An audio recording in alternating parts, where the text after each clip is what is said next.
Hello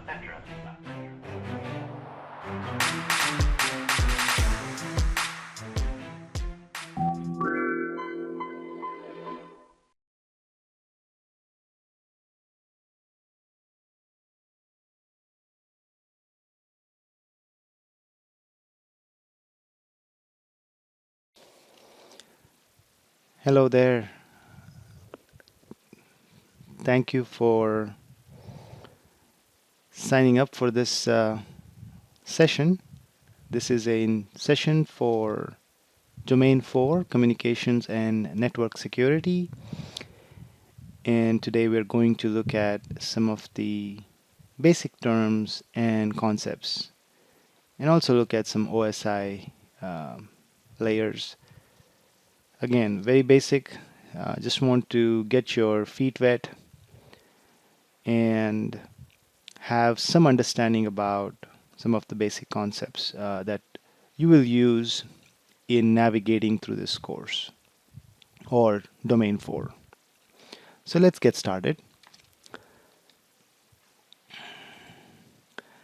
Before we continue, I want to give a shout out to the Discord community certification station, where like-minded professionals get together and exchange ideas, learn about different concepts, and are always ready to share their knowledge and experience. So if you are watching this on YouTube or somewhere else and you're curious about what certification station is, it's a Discord community specifically for individuals who are wanting to advance their knowledge and learning and get certifications. Now here's a community where you can really learn from the professionals, the experts, and also like-minded professionals, right? So you get like a small community with the advantage of having an easy access to professionals. So it's a nice thing, I think, because when I joined certification station, I was really looking for communities out there, but I couldn't find any, especially for what I was trying to do. There are a lot of communities that will share, course materials and information about where the next training is and so on and so forth. But this particular community has somehow managed to get folks to actually invest their time, and as you can see, I am doing the same. So if you ever wanted to check this out, please go to certificationstation.org, or you can go to the link on the bottom there, and you should be able to find the link to this Discord group. So moving on. So today's discussion, actually this is a re-recorded session because I had some technical difficulty before when I started recording this session, as well as my network went down. It was a coincidence, but it's just what it is. So I have re-recorded this session. So this is not the live session that happened this morning. It was rather not very very good because it had a lot of issues, technical issues. But hopefully the next session will be a lot smoother. In today's session, I am discussing about the OSI model, but at a very high level. So I'm not going to really get in and try to understand what each layer of the OSI model does and what kind of protocols reside. Instead, I am going to be looking at some of the basic concepts that you should really have a good grasp before getting into these details. So that's why you see terms and concepts mentioned twice. Of course, there is a quiz at the end, which I am going to show you here as well. So if you missed the quiz yesterday, or actually this morning, you should have this quiz here. The quiz is very special because a day or two before the session, I usually come up with a few questions, as well as I go scavenging through the internet and find various sources that are online, and I usually get as much questions that I feel are important, and I throw them into this quiz. So it gives you an idea of what you can expect in the CISSP exam. Again, these are not real questions because I cannot do that. However, these are questions that will make you think and strengthen your knowledge of that particular topic. So in this case, the network and communications security.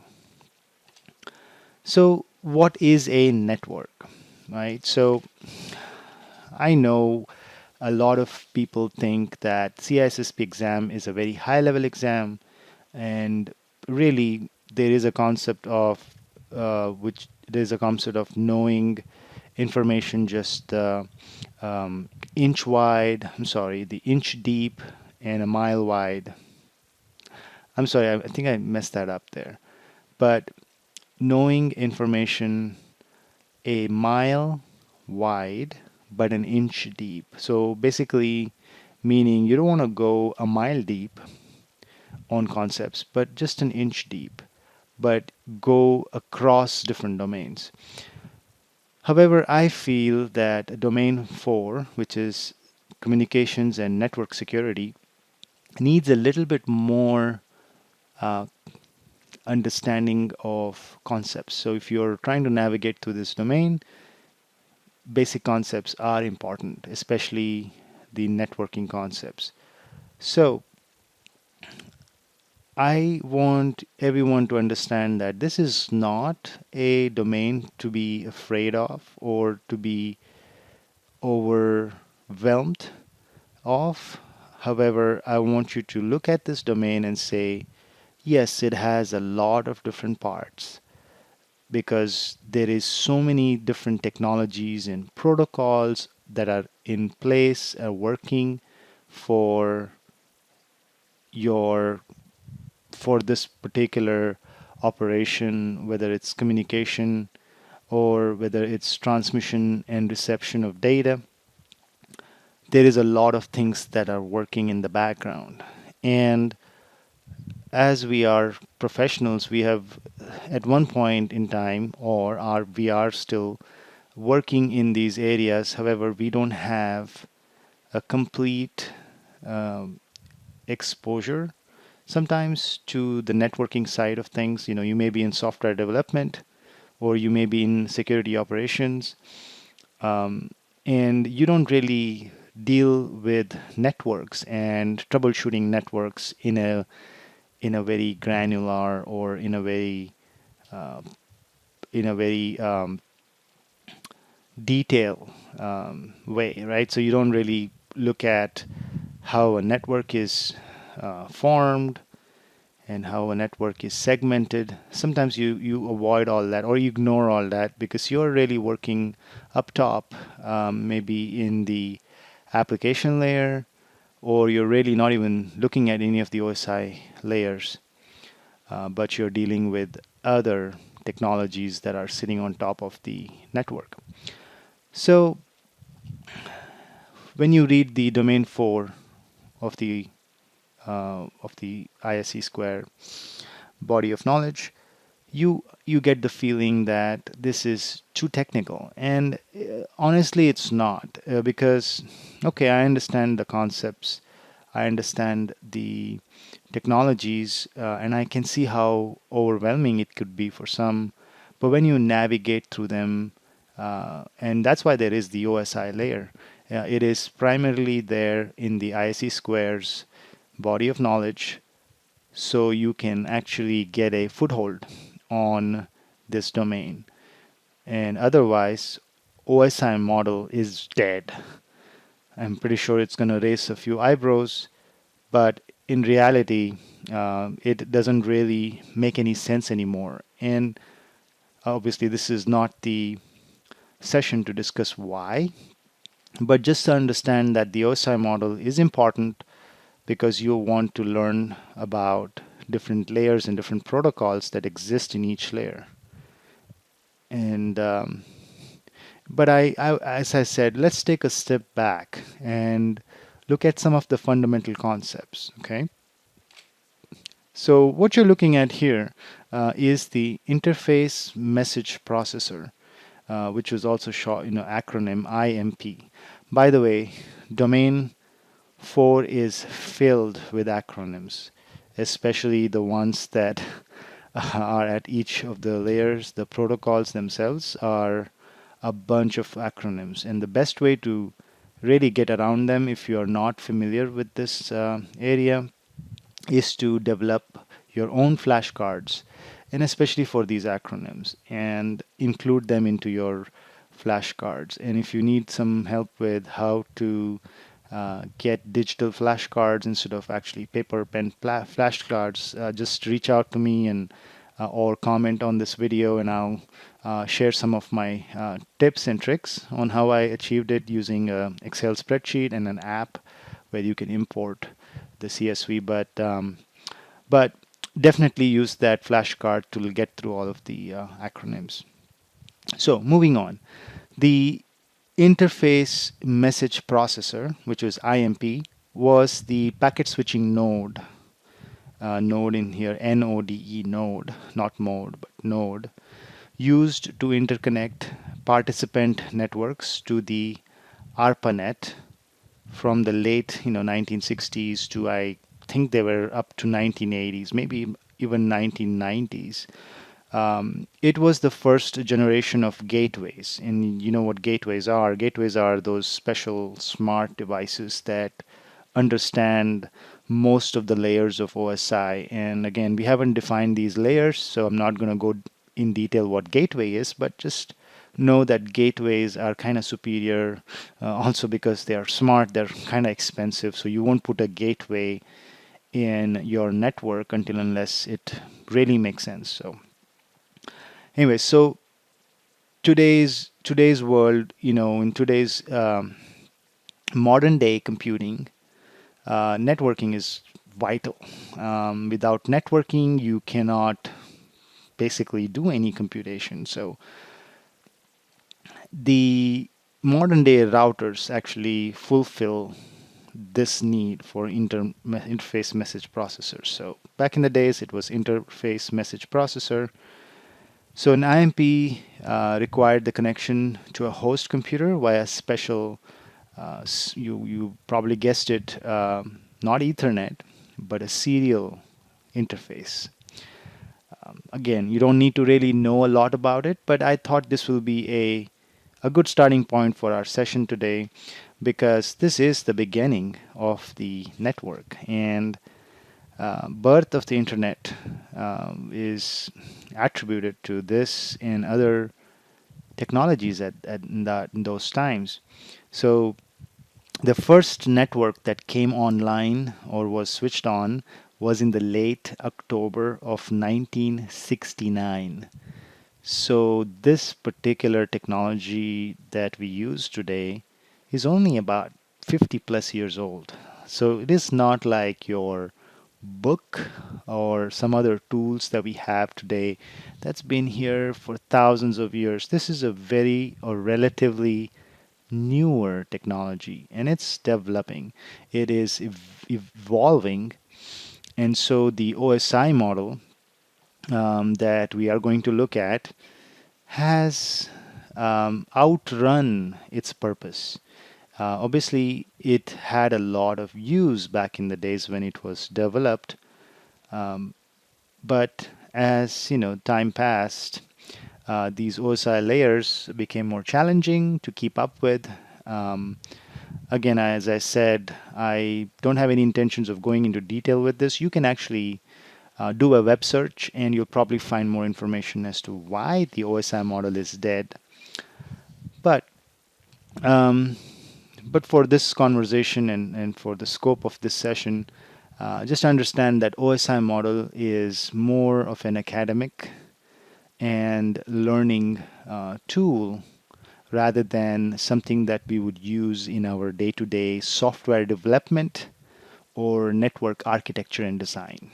Okay, so for moving, I mean, let's move on. Okay, so I wanted to make you aware that not everybody will is familiar with working with the fundamental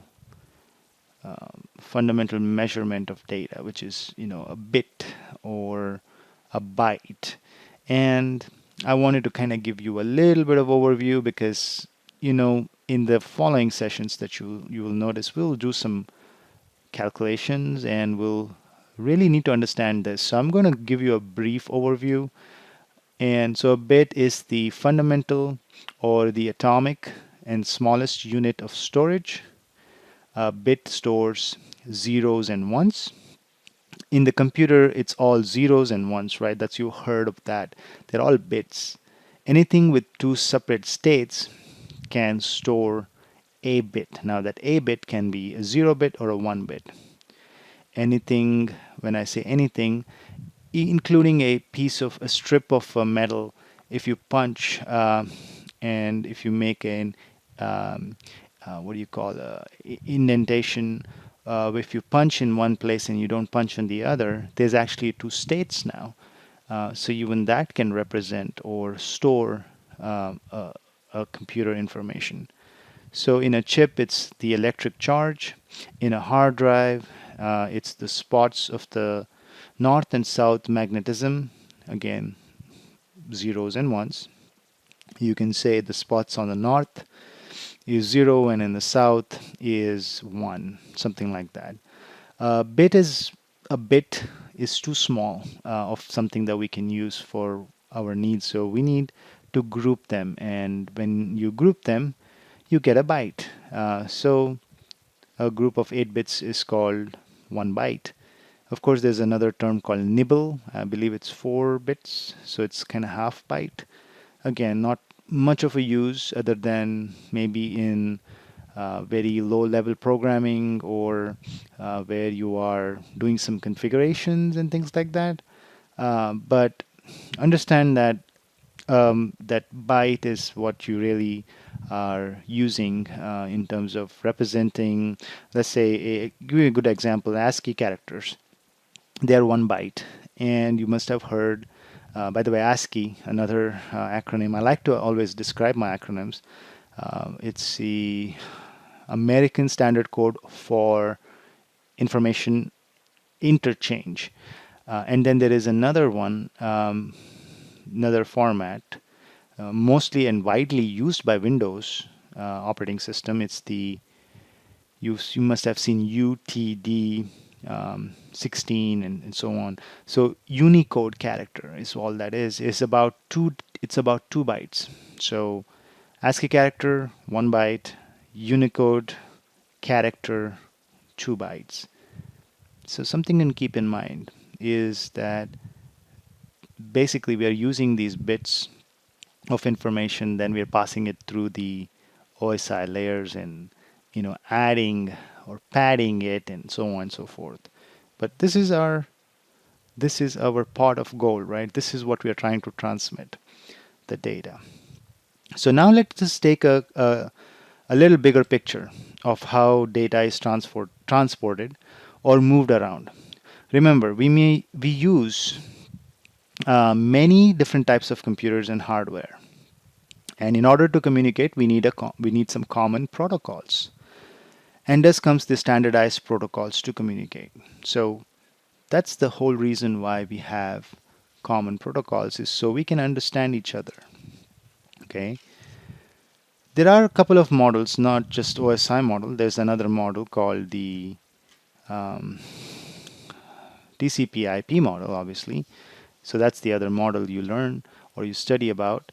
By the way, TCP/IP model is also called as a DoD model, which is basically Department of Defense model, and it was developed in the 1970s. I think it's 1973. and it was designed for DARPA, actually ARPA, which is Defense Advanced Research Projects Agency, ARPA, and or DARPA. I think they're called DARPA now. The Open Systems Interconnection Model, which is the OSI model, it was developed by obviously the International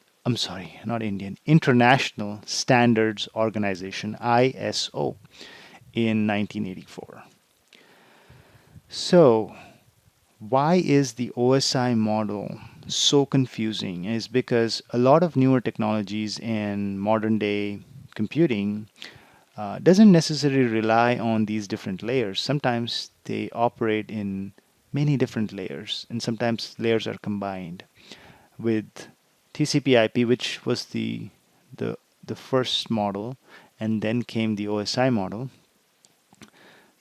The TCP/IP model is more, I would say, more accurate in the sense that it combines some of the layers and tells you, it's hard for any application development or some sort of a network architecture designer to actually look them separately. But then when you're troubleshooting, OSI model is really helpful.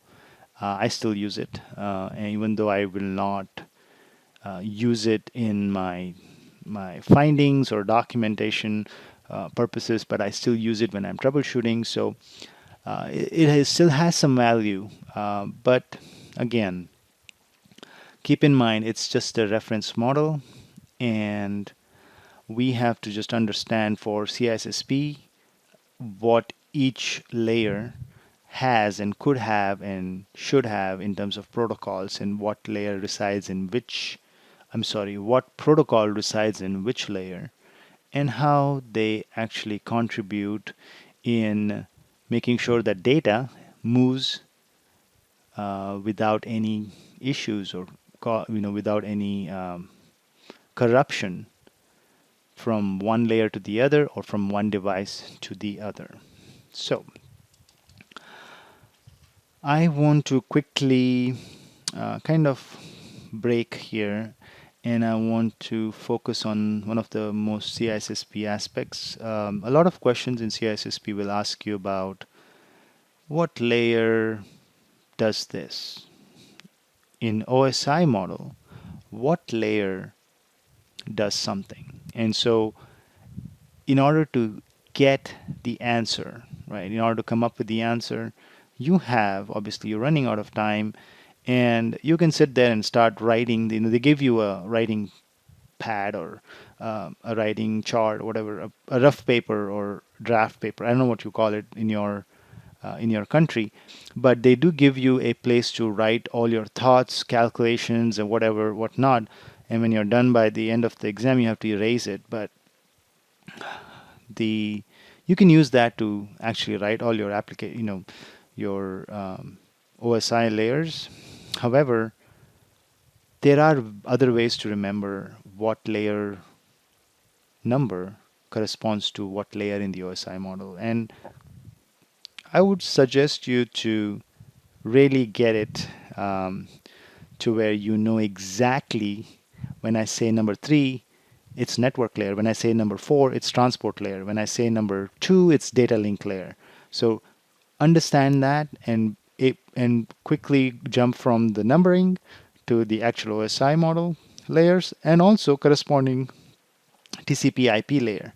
So if you can do that, you will help yourself a big time, especially when you're answering such questions. And these are easy questions to answer, meaning you get good credit for this, right? So you're trying to get 70% or more to pass. So this will help you. So don't let it go for a waste. Just practice and learn these different layers properly. Of course, there are other ways to learn them, whatever works for you. All right. So we're going to play a little game here, and because this is a recorded video, you'll probably what I'll do is I'll probably pause a little bit before I change the slide. However, I want you to take a moment, and you can press pause right now if you want, at least when I show you the next slide. But I want you to quickly kind of tell me all the different layers, okay? So here we go. So this particular, I'll probably go and erase all these numbers. You probably are not seeing anything because I already erased it, but I had forgotten to remove the numbering on the side of the layer, but you should be able to get the numbering right. So which one comes first, which one comes second, third, fourth, and fifth. Actually, there's a little bit of a trick here, and I have a video that you can watch, which will kind of guide you through remembering these layers, and I call it the visual aid trick. There is a link in the description of this video that you can click on and you'll go there, but it's basically will give you a trick on how to remember what number is what layer, so you can remember them easily. That's the whole goal. So moving on, we are going to look at some of the concepts in this OSI model. All right, I'm not going to go in detail on the OSI layers yet. We're going to keep that for the next session. But in this session, we're going to learn what is encapsulation and the opposite of encapsulation, which is decapsulation. Some people don't like calling that. Encapsulation is nothing but hiding, right? You're going to hide. So if you look at this is a Russian doll. So you know this where one doll goes into the other, and then that goes into the third one, and then goes into the fourth and the fifth, and so on. All the other Russian dolls are hidden in each of these dolls, and so when you look at the doll, it's just one doll, but then when you open up that doll, you find more dolls. So basically hiding the data. If I were to change the color of that last Russian doll to, you know, the scarf of that doll to maybe red, and call that's my data, and that's what I'm trying to transmit. But in order for me to transmit it, I need to encapsulate it with other protocols, right? I don't say encapsulate it with other protocols, but I want to use protocols and then form this layer outside that data so that I can easily transmit it, and when it is ready to go, can be given off or handed off to this last layer, the physical layer, which is really electrical signals, and transmitted across the globe. And that's my goal. So that's the encapsulation and decapsulation. However, there is a technical term here. This is called a service data unit, SDU. Okay, so let me go here.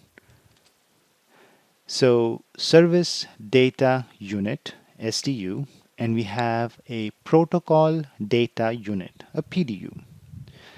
The SDU is basically, even if, excuse me, if I were going to shorten that to something, I would just call it SDU and PDU. That way I don't say the whole thing.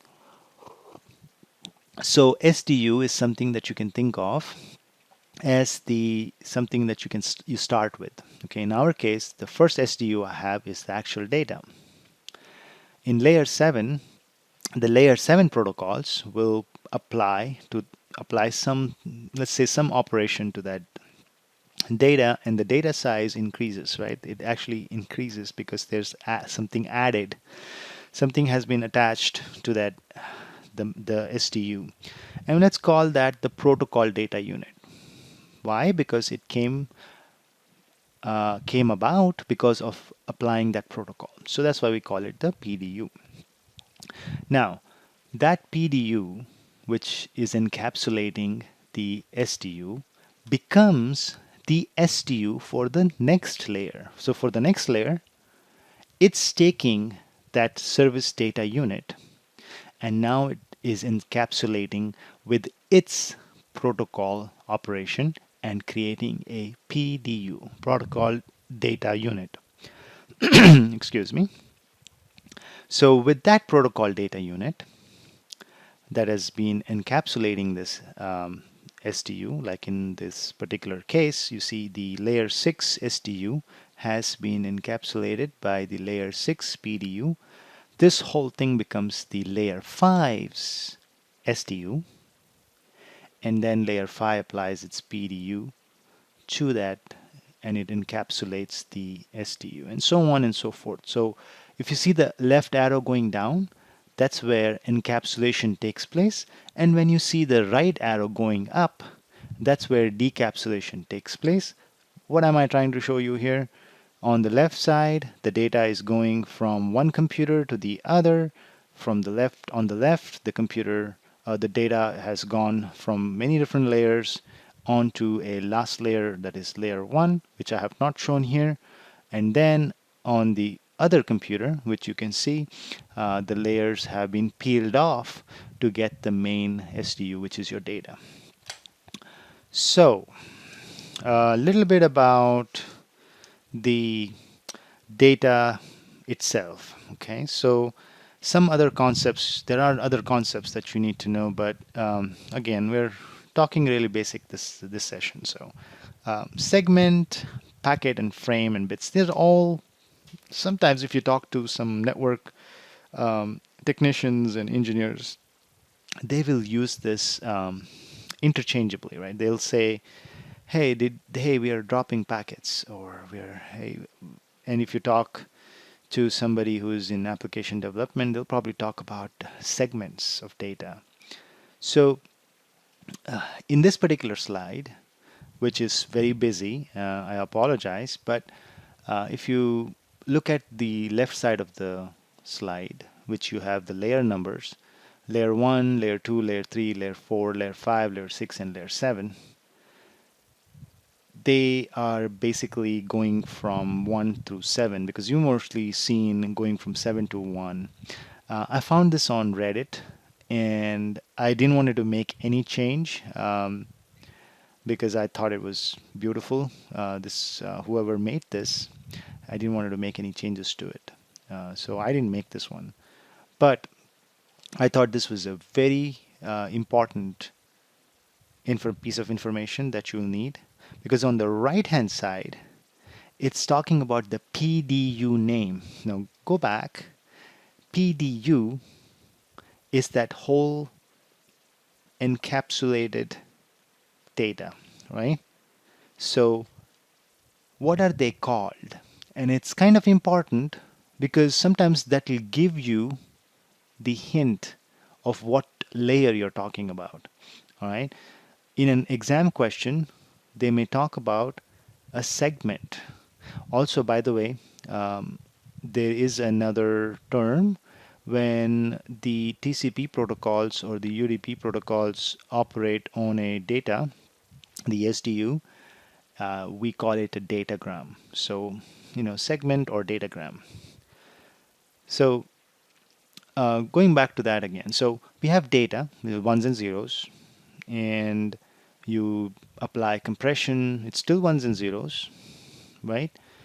And you maybe do some more operation on it, still data. I'm talking about, I'm going from the bottom. So layer 7, application layer, you're looking at data, ones and zeros. You applied some protocols onto it. Still, we call it data. You apply some more compression, some security, and other operations. It's still data. But then when we look at the transport layer, right, that's when things start changing. And the reason being, again, there is really no need to call it something. We would still call it data because it's still data, right? It's all the way to the end of the layers. It's still data. But then this gets a new term, segment or datagram, because it's what they wanted to call it, because in the next layer, which is packet, these bits and these segments of data are able to move freely, and even though they may go in different form, different order, by the time they reach onto the other end, these different packets can be put in order to get your segment back. So this is a very important to understand, that when you're sending out data, it's not going in one single stream.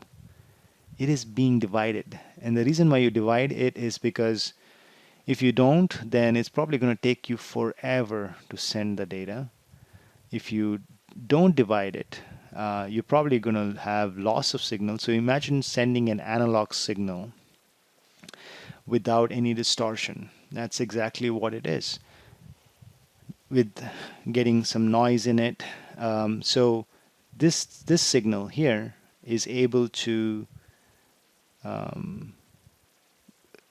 get transmitted and received, and still able to hold that integrity and hold the quality of the transmission of the signal, is because of this segmentation.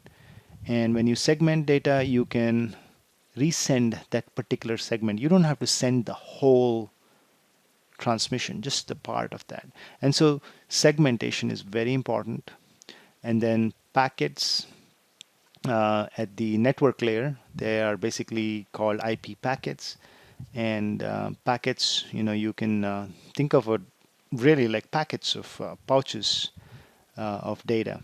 And then they are put in a frame. A frame, again, another complexity to this, where you are now not even looking at what's inside this this set of data. You're just basically saying, okay, I have got this information from the network layer. I just need to move it to my physical layer, and it's going to be transmitted. And when it reaches the other host, another computer, it is the concern of the data link layer on that to really understand what those packets were.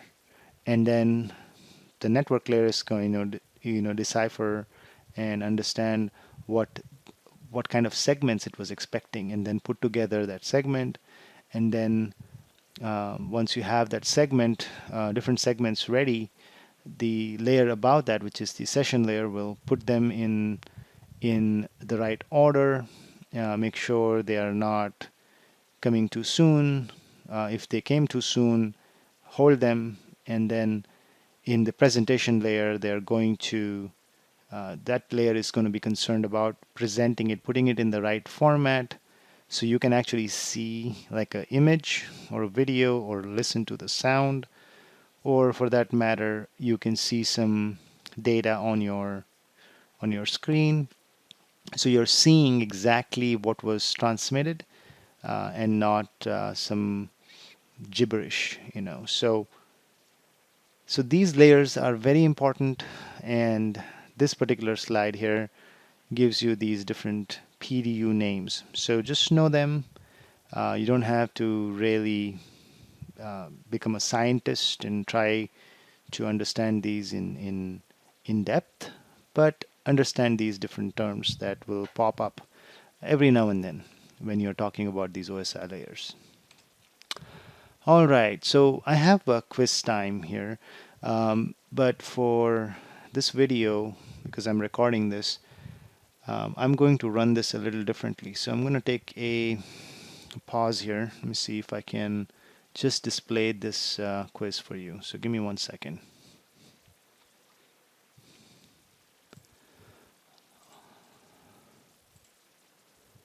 All right, so let's start this quiz.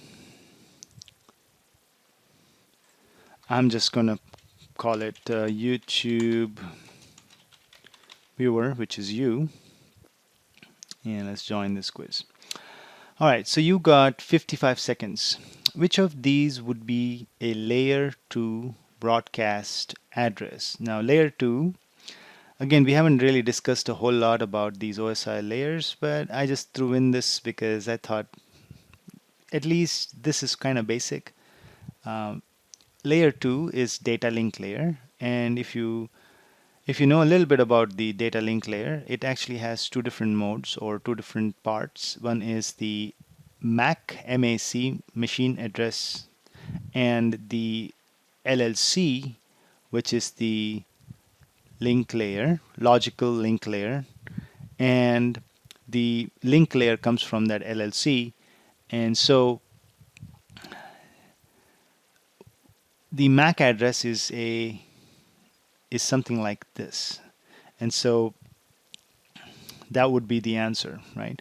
Now you'll see some responses here because this has been used before, so that's why you'll see these other responses. But the right answer is B here. So I'm going to go to the next one. Actually, you're going to see what the correct answer was. Okay, the second question. Layering model structured into 4 layers. Probably the question should have read, which layer has this is talking about what is a layering model that is structured into 4 layers. It's obviously not the OSI model, but that is not the answer here, nor the options here. So you can choose TCP/IP because that's the right one. Of course, that's the right one. And then we're going to go to the next one.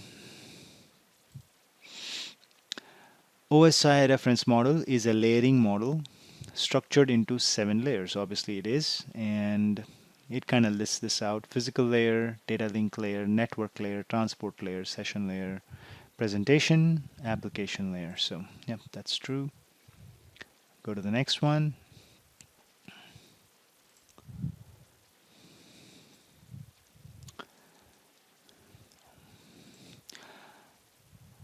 Okay, so 2 of the most prevalent networking models in use today, which is OSI and the TCP/IP.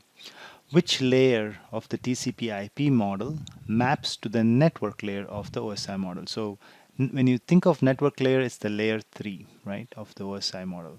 On the TCP side, there are 4 layers. The first layer, or from the bottom most, combines the data link layer and the physical layer of the OSI model. That's number 1. The number 2 is on the TCP side, TCP/IP model side, it's the internet layer. I mean, that's one you can choose. Sometimes it's also called as network access layer, but mostly it is called the internet layer. And so the right answer, the best answer here is the internet layer. So I'm going to select that. I'm going to click next. Okay.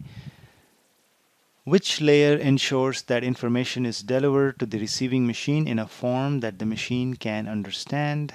You should think about presentation layer at this point, and presentation layer is 6.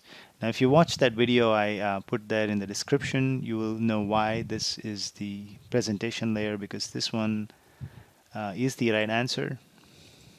I'm going to go next.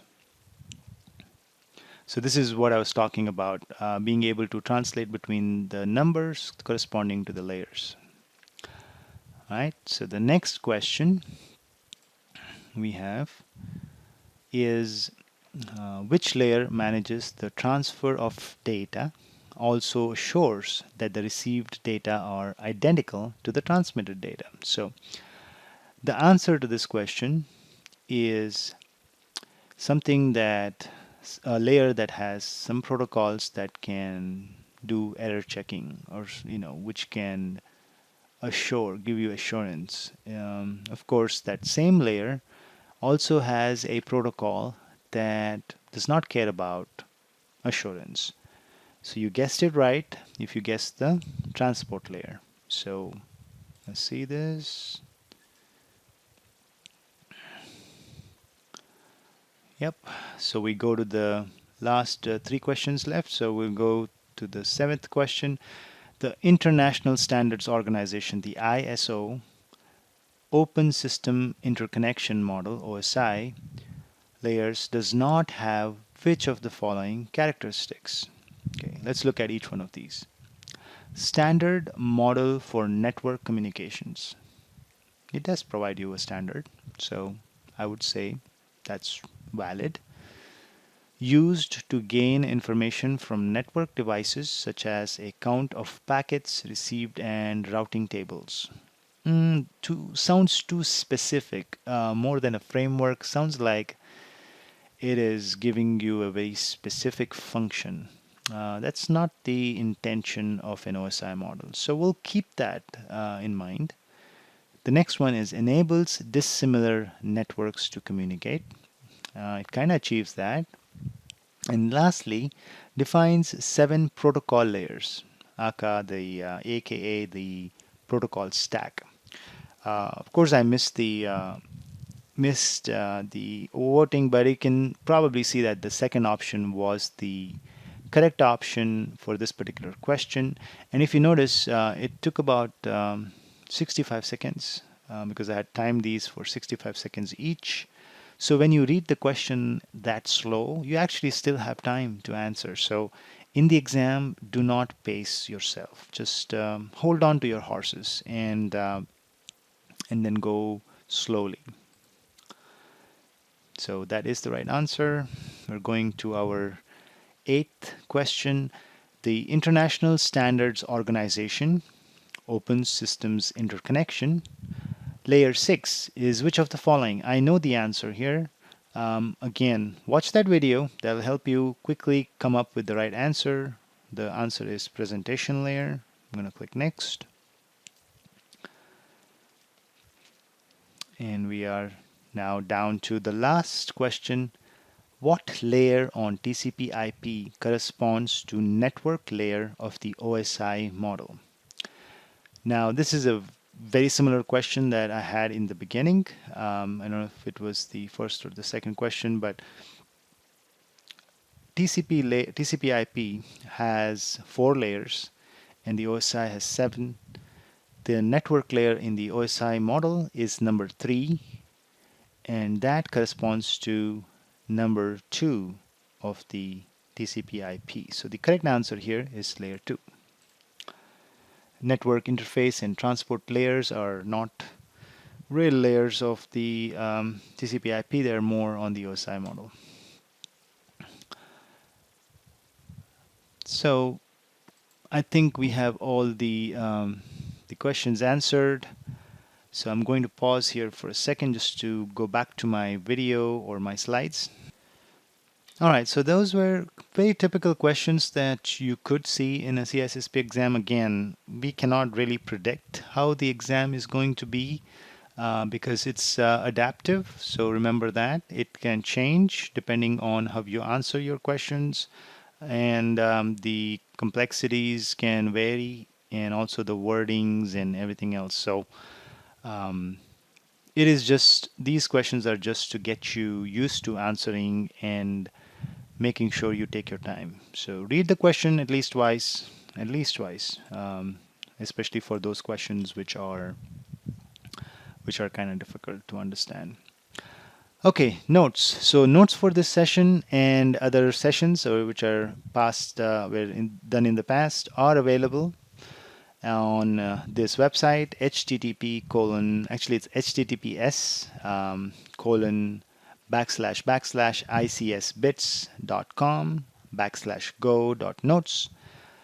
I thank you for coming today and going through this session with me. Next session, I am going to do a little bit more in depth, a little more detail. We're going to get a little bit more of our feet wet. So we're going to go in detail with our OSI model, and then we're going to do a case study. And so that'll be interesting to see or go through the data from the application layer all the way to the physical layer. We're also going to look at the TCP/IP model. Here we're going to go in depth with TCP protocol, do the 3-way handshake, and then I'm going to cover a little bit of some concepts on the IP classes and the classless interdomain routing, the CIDR, and how to calculate that. Some boring stuff, but hopefully we'll make it in the next week. We'll get a session going for you all. So again, thank you for coming to this session. If you have any questions, you can comment into this video, or you can send me a message if you're on the Discord community. My name is CyberDK, and signing off.